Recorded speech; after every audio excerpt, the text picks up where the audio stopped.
হযরতে আলীকে চতুর্দিক থেকে মানুষ তীর মারবে আর উনি খালি তরবারি ঘোরাবে, একটা তীর তার শরীরে লাগবে না। আরেকবার বলেন সুবহানাল্লাহ। কার রহমত? জোরসে বলেন আল্লাহ। আর এত শক্তি হাতে তাকে দিয়েছিল মহান আল্লাহ। আরেকবার বলেন সুবহানাল্লাহ। প্রিয় হাজির, হযরত আলী রাদিয়াল্লাহু তাআলা যখন নবীর কাছ থেকে অনুমতি নিয়ে মসজিদের দরজা দিয়ে বেরিয়ে চলে গেলেন, ঘোড়ার পিঠে লাফ দিয়ে উঠলেন। মিকদাদ রাদিয়াল্লাহু তাআলা হাত উঠাইলেন। কোন সাহাবা? মিকদাদ, বুখারীর কিতাবুল মাগাজি পড়েন। হযরত মিকদাদ বলেন, নবীজি, আবু বকর যেমন হিজরতের সময় আপনার সাথে এসে ছিল, সম্মান লাভ করেছিল, আমিও আজকে মক্কায় কাফেরদের মোকাবেলার জন্য আলীর সঙ্গী হতে চাই। আল্লাহর নবী বললেন, তোমাকে অনুমতি দিলাম, যাও। হযরত মিকদাদ লাফ দিয়া উঠলেন, দৌড় দিয়া ঘোড়ার পিঠে চড়লেন। মিকদাদ নিজে বর্ণনা করেন, হযরত আলী একটুখানি এগিয়ে ছিল আর আমি তার পিছনে রওনা দিলাম। কিন্তু মক্কা থেকে মদিনা 270 মাইল রাস্তা, মাইলের কিলোমিটারের হিসাবে 380 কিলোমিটার প্রায় রাস্তা। এই রাস্তার ভিতরে আলী বিরতিহীন দৌড়াইতেছে ঘোড়া নিয়ে। আমার জীবনের সর্বশক্তি দিয়ে আমি মিকদাদ দাবড়াইলাম আমার ঘোড়া, কিন্তু আলীকে ধরতে পারলাম না। আলী আগেই পৌঁছিয়ে গেল আর আমি পরে পৌঁছাইলাম। আল্লাহু আকবার। তাহলে হযরতে আলীর সহ্য বীর্য কি নরমাল কোন মানুষের মতো? অসম্ভব। উনি গিয়ে দেখে 100 জন কাফের খুবাইবের লাশটা পাহারা দিতেছে, কেউ যেন এই লাশটা চুরি করতে না পারে, দাফন কাফন করতে না পারে। হযরতে আলী দূরে দাঁড়াইলেন, আসমানের দিকে হাত উঠাইলেন, আল্লাহ, তুমি তোমার কুরআনে বলেছো, ওয়াকানা হাক্কান আলাইনা নাসরুল মুমিনিন।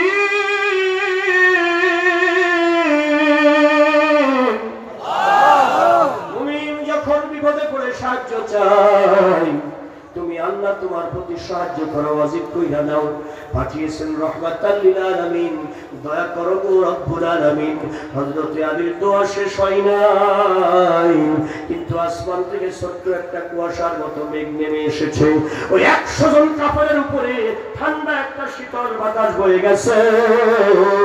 1 মিনিটের মধ্যে 100 জন কাফের ঘুমিয়ে পড়েছে। ঘুমাসা মানে চোখ বন্ধ, দেহ অসাড়, হাত পা সব অচল। তরবারিটা মাটিতে পড়ে গেছে, 1 মিনিটের মধ্যে ঘুমে গেছে। সুবহানাল্লাহ। হযরত আলী নবী নন, কিন্তু ওলিদের বাদশা, কারামতি একটা দেখায় দিলেন। আরেকবার কান সুবহানাল্লাহ। এখনো বাংলাদেশে বহু আলী ওলিদের দরবার আছে, যেখানে গেলে তাদের কারামতির কথাগুলো জানা যায়, বোঝা যায়। এ দরবারেরও কিছু কারামতি আমি পড়েছি। জোরে করে আল্লাহু আকবার। আপনারা এসেছেন, আমিও বারবার, আমাকে কেন যেন ডাকে, তাই আমি বারবার আসি। আপনারা কি বেজার? কথা বলেন, বেজার? আলহামদুলিল্লাহ বলেন। প্রিয় হাজির, আল্লাহ রাব্বুল আলামিনের বান্দা হযরত আলী বলতেছে, মিকদাদ রে, কাফেররা ঘুমিয়ে গেছে, আমার আল্লাহ রহমত করেছে, চলো শহীদের পবিত্র দেহটা খুলে ফেলি। খুব খেয়াল করেন, দুইজন মিলে শহীদের বাধা পবিত্র দেহটা, ঝুলন্ত লাশটা খুলে নিতেছে। ইতিমধ্যেই মদিনার মসজিদ থেকে বিশ্ব নবীর কণ্ঠে আওয়াজ শুনতে পেল। হযরত মিকদাদ বলছে, মদিনার নবী আমাদেরকে বলতেছে, আলী রে, শহীদের পবিত্র দেহটা তোমার সিনার সঙ্গে বেঁধে নাও। খেয়াল করেন, আলী মক্কায়, নবী কোথায়? নবী মদিনায়। এই 380 কিলোমিটার রাস্তা, নবী মদিনার থেকে বলতেছে, আলী রে, শহীদের লাশটা বুকের সঙ্গে বেঁধে নাও। কোন টেলিফোনে কথা কইছিল? কোন টেলিফোন? গ্রামীণ, ডক্টর ইউনূসের গ্রামীণ telephone, Airtel, Banglalink, Citycell, 3G, 4G। তাহলে কোন কোম্পানি বাবাজি? আরে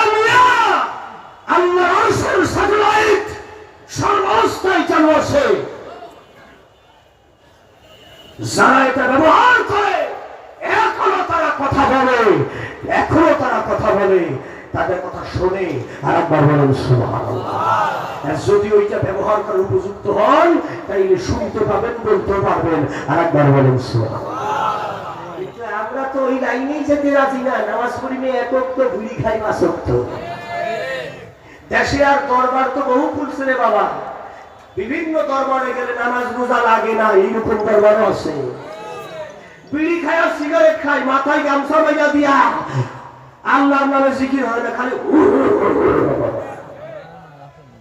মিশা কইলাম কথা বল না। আমি সিরাজগঞ্জের শাহজাদপুর জেলায় এক জায়গায় মাহফিলে যাইতেছিলাম বছর পাঁচেক আগে। দেখি ওখানে চিৎকার হইয়া জিকির হইতেছে। ওরা কইতেছে জান্নাতে যদি যাবার চাও বাবার গায়ে তেল দাও। কি দাও? তেল দাও। আমি কইলাম বাবার গায়ে তেল দিলে কি হবে? বলছে হুজুর আমার বাবার এত পাওয়ার, স্লিপ কাইটা জান্নাতে চলে যাবে। তেলের পাওয়ারে স্লিপ কাইটা বলে জান্নাতে যাবে। আমি কইলাম যে আপনার বাবার এত পাওয়ার, বলছে হুজুর আপনি চিন্তাই করতে পারবেন না।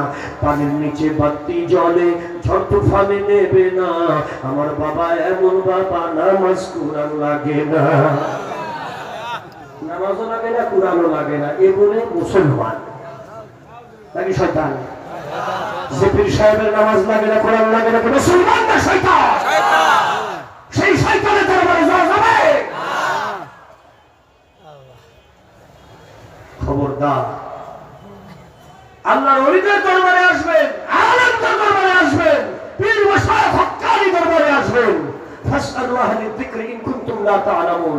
অজানা বিষয়গুলো জেনে নেবেন, জিজ্ঞাসা করে নেবেন। জোরে করে আল্লাহু আকবার। কিন্তু যার নামাজ লাগে না, যার কোরআন লাগে না, এইরকম মানুষের হাতে মুরিদ হওয়া যাবে? আরো বলা যাবে?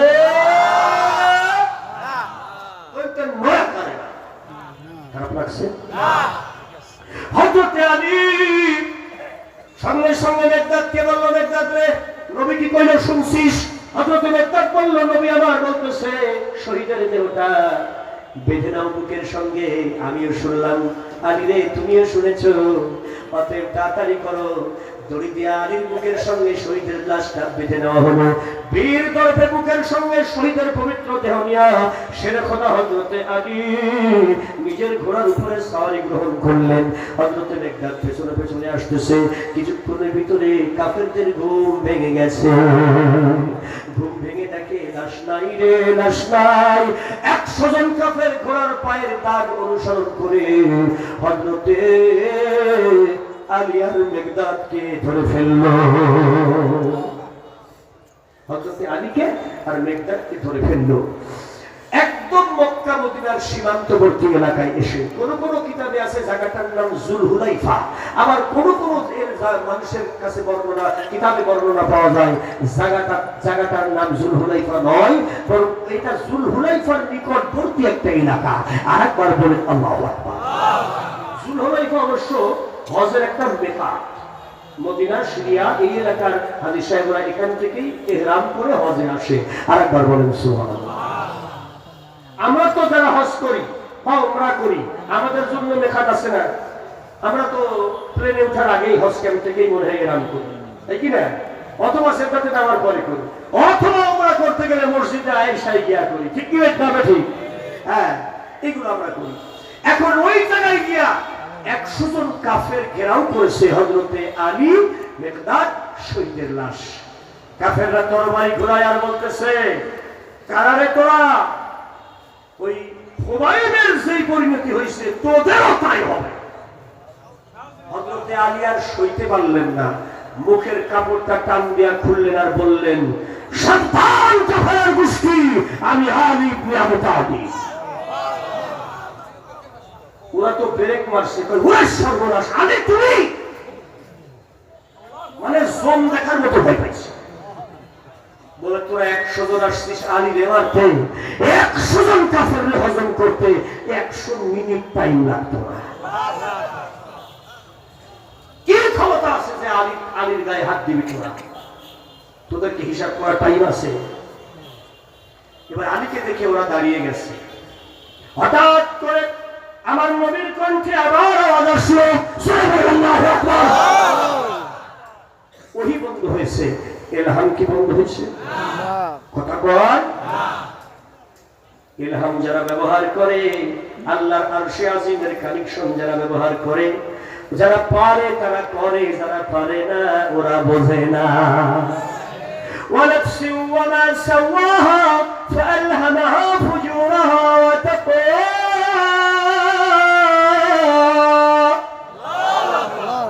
আল্লাহ রাব্বুল আলামিন বলেন, তোমাদের নফসটাকে আমি সঠিক গঠনে গঠন করেছি। আমি ওই নফসের উপরে ইলহাম করি, যারা তাকওয়াবান তারা বোঝে, যারা ফাসিক তারা বোঝে না। আর একবার বলেন ঘোষণাটা কার? জোরে বলেন, আরো জোরে, জোরে বলো। হযরতে আলী রাদিয়াল্লাহু তাআলা নবীর কণ্ঠবার শুনতে পেলেন। নবী আমার বলছেন, আলী রে, শরীরের পবিত্র দেহটা তোমরা মাটির উপরে শোয়ায় দাও, বাকি কাজ আমার আল্লাহ করবে। বাকি কাজ কি করবে? জোরসে বলে, আরো জোরে। নবীর কণ্ঠে আওয়াজ শুনে হযরতে মিকদাদ দ্রুত গতিতে আলীর শরীর থেকে বাঁধন খুলে দিল। শহীদের লাশটা বাঁধন মুক্ত হলো। দুইজন সসম্মানে আস্তে করে শহীদের পবিত্র দেহটা মাটির উপরে শোয়ায় দিল। তাফসীরে মাযহারির মধ্যে বর্ণনা রয়েছে, সহিফাতু আলী ইবনে আবু তালিবের হাসিয়ায় বর্ণনা রয়েছে। ভালো করে শুনতে হবে আল্লাহর বান্দারা। মুহূর্তের ভিতরে মাটিতে একটা ভূমিকম্প শুরু হলো। মাটির মালিকের নাম কি? আল্লাহ। ভূমিকম্প দেয় মাটিতে কে? আল্লাহ। আসমানের মালিকের নাম কি? আল্লাহ। আসমানে বিদ্যুতের ঝলকানি দেয় কে? আল্লাহ। আমার আপনার জীবনের মালিক কে? আল্লাহ।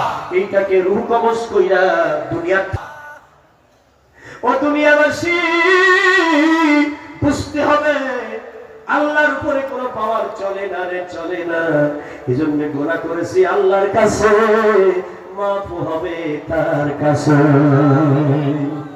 একজন কবি কত সুন্দর করে ডাকে আল্লাহকে, আল্লাহ ও গো আল্লাহ, ক্ষমা করে দাও, মাফ করে দাও। বলা যাবে না? এই যুবকেরা বলা যাবে? সবাই বলো, আল্লাহ ও গো আল্লাহ, ক্ষমা করে দাও, জোরে ক্ষমা করে দাও। যতদিনে জীবন বিনা বাজিবে, সুপথে চালাও, মাফ করে দাও। আল্লাহ আল্লাহ ও গো আল্লাহ, ক্ষমা করে দাও। নবীকে না দেখিয়া, তোমাকে না চিনিয়া, ঈমান এনেছি তবুও। নবীকে না দেখিয়া, তোমাকে না চিনিয়া, ঈমান এনেছি তবুও। সেই ওসিলায় রহমত বিলাল, ক্ষমা করে দাও। আরেকবার, ক্ষমা করে দাও। আল্লাহ ও গো আল্লাহ, ক্ষমা করে দাও। স্বার্থকে ত্যাগিয়া, বুকে মরে আগিয়া, মা বাবা গেল গরে চলিয়া। স্বার্থকে ত্যাগিয়া, বুকে মরে আগিয়া, মা বাবা গেল গরে চলিয়া। সেই ওসিলায় মা বাবাকে জান্নাতে দাও, ক্ষমা করে দাও। আরেকবার, ক্ষমা করে দাও। জোরে জোরে বলেন আল্লাহুম্মা আমিন। আর সালাম আলাইহি আল্লাহ রাব্বুল আলামিনের বান্দা হযরত আলী আর মেগদাদ যখন শহীদের লাশটা জমিনের উপরে শোয়া দিল, ভূমিকম্প আরম্ভ হইল। জোরে বলেন কি আরম্ভ হইল? এই ভূমিকম্প আরম্ভ হওয়ার সঙ্গে সঙ্গে হযরত মেগদাদ বলে 100 জন কাফেরের চোখের সামনে চড়াক করে সামনের জমিনটা ফেটে দুই ভাগে বিভক্ত হয়ে দুদিকে চলে গেল। বিশাল বড় একটা কবরের আকার ধারণ করলো। এই দৃশ্য দেখে কাফেরদের চোখ ছাড়া বড় হয়ে গেল। হযরত খুবাইবের শহীদের ওই লাশটা আস্তে করে কুদরতি কোন ক্ষমতায় যেন উঁচু হলো, শহীদের লাশটা ওই কবরের ভিতরে ঢুকে পড়লো। আর একটা ঝাঁকুনি আসলো, ভূমিকম্প হইল। লাশটা যখন জমিনে মাটির কবরের ভিতরে চলে গেল রে, আর একটা ঝাঁকুনির সাথে সাথে জাগার মাটি জাগাই লেবেল হইয়া গেল। কোন চিহ্ন নাই, কবরের কোন চিহ্ন নাই। জাগার মাটি আবার খাপের খাপ মিলে গেছে। জোরে জোরে বলেন এ খেলা খেলে কে? আল্লাহ। বলেন সে আল্লাহ কি আমাদের মাঝে না? জোরে বলেন বাংলাদেশে কি আল্লাহ আছে? এই দুই হাত তুলে বলেন আছে।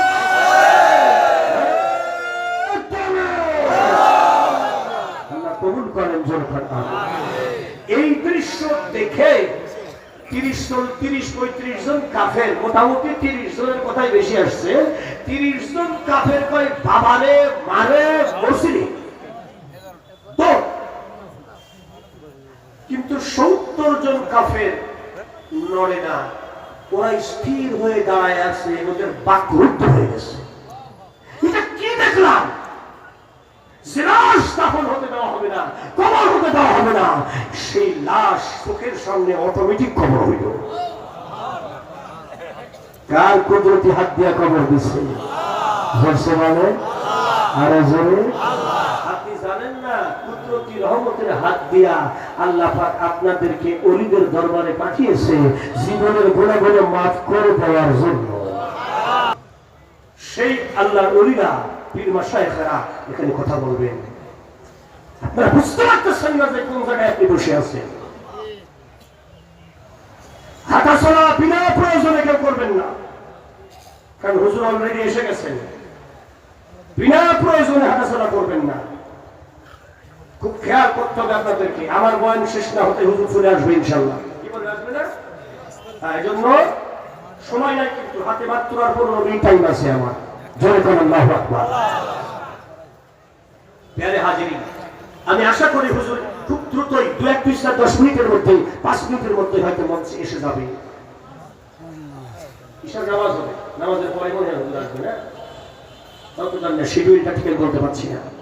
প্রিয় হাজিরিন, এই যে 70 জন কাফের দেখলো এই অবস্থা, দেখে বলে আলী রে, এতদিন মনে করছিলাম যে মুহাম্মদ মনে হয় মিথ্যা নবী, কোরআন মনে হয় বানানো কিতাব, আল্লাহ বলতে কেউ নাই, কিন্তু এই দৃশ্য চোখে দেখার পরে আর ঈমান না আইনা থাকা যায় না।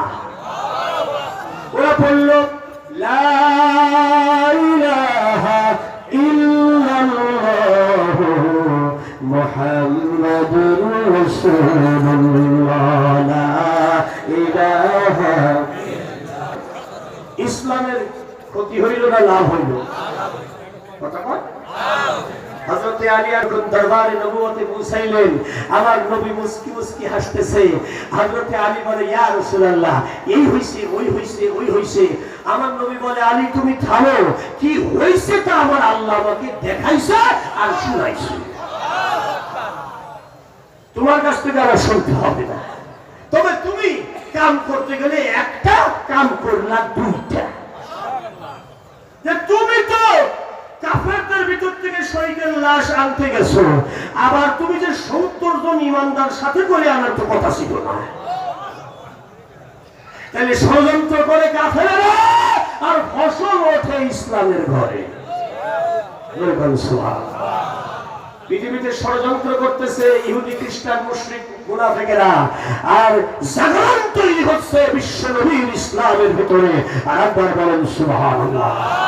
আমরা জীবন থাকতে নবীর তরিকা, আল্লাহর কোরআনের পথ, নবীর সুন্নতের পথ আমরা ছাড়বে না, আমরা শপথ করতে পারি না।